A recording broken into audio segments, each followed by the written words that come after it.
Vamos continuar falando de vida e morte? Ainda aqui no começo do livro, antes de começar a história oficialmente, a Stephanie tem algumas anotações sobre as mudanças que ela fez no texto. Ela fala que é só uma estimativa, que ela não fez a conta literalmente, mas que 5% das mudanças que ela fez foi porque o Bo é um garoto, então ela achou que faria mais sentido mudar algumas visões, algumas coisas que a Bella tinha falado lá em Crepúsculo pro Bo falando agora, já que ele é um garoto.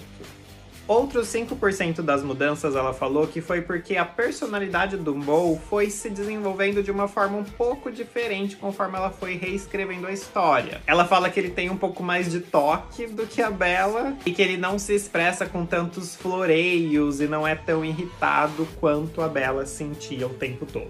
Daí ela fala que 70% das mudanças foi correções que ela queria ter feito no texto lá em Crepúsculo, mas que ela acabou publicando sem fazer essas correções e agora ela pôde consertar todas as palavras que a incomodavam desde que o livro Crepúsculo tinha sido impresso. 10% das mudanças ela fala que é de coisas que ela queria ter pensado na época, mas que ela simplesmente não pensou enquanto desenvolvia a história, só que agora ela acha que faz sentido, então ela incluiu. E os últimos 5% são relacionados à mitologia, alguns erros, na verdade, ela fala que ela cometeu enquanto escrevia Crepúsculo sobre esse universo dos vampiros que ela mesma criou, mas que lá no primeiro livro tinha algumas inconsistências, alguns erros, algumas coisas que não faziam muito sentido. Principalmente sobre as visões da Alice, que lá no primeiro livro ela fala que eram um pouco diferentes. Elas eram mais místicas e agora, reavaliando tudo isso depois de todos os outros livros e depois até de Sol da Meia-Noite, que ela já estava escrevendo nessa época, ela acha que essas visões da Alice poderiam ter sido envolvidas